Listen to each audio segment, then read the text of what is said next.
চৰকাৰে নিজৰ জাতীয় দায়িত্বৰ প্ৰতি পিঠি দিলে জনজাতিকৰণ কৰিম বুলি কৈ নকৰিলে ভূমি অধিকাৰ প্ৰদান কৰিম বুলি কৈ চৰকাৰে আইন অনা নাই আৰু উচ্ছেদিত তেখেতলোকে কাম কৰিছে সেই উচ্ছেদৰ অভিযোগত আমি তেখেতলোকক সমৰ্থন দিছোঁ কিন্তু এই কথা বতৰাবিলাক যাতে সাম্প্ৰদায়িক দৃষ্টিকোণৰ মাজত নাথাকে জনগোষ্ঠীয় সংকীৰ্ণ চিন্তা চেতনাৰ মাজত যাতে আবদ্ধ নহয়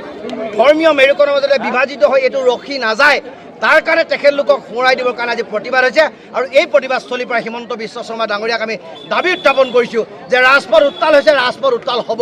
কাৰণ আপোনালোকে মিছা কথা কৈছে আমাক ঠগিছে প্ৰবঞ্চনা কৰিছে তাৰ বিৰুদ্ধে প্ৰতিবাদ হ'ব ২৬ৰ সমাগত ইলেকশ্যন তাৰ আগে আগে যদি আমাক এটা সুনিশ্চিত সুফল যদি আমাক নিদিয়ে আমাক যদি পুনৰ প্ৰতাৰণা হৈ ৰাখে তেতিয়াহ'লে ৰাখে হৰি মাৰে কোনে মাৰে হৈ ৰাখে কোনৰ পৰ্যায় আপোনালোকে পাবগৈ গতিকে সেই পৰ্যায়লৈ নিনিব থলগিৰি খিলঞ্জীয়া ৰাইজক মনত আঘাত নিদিব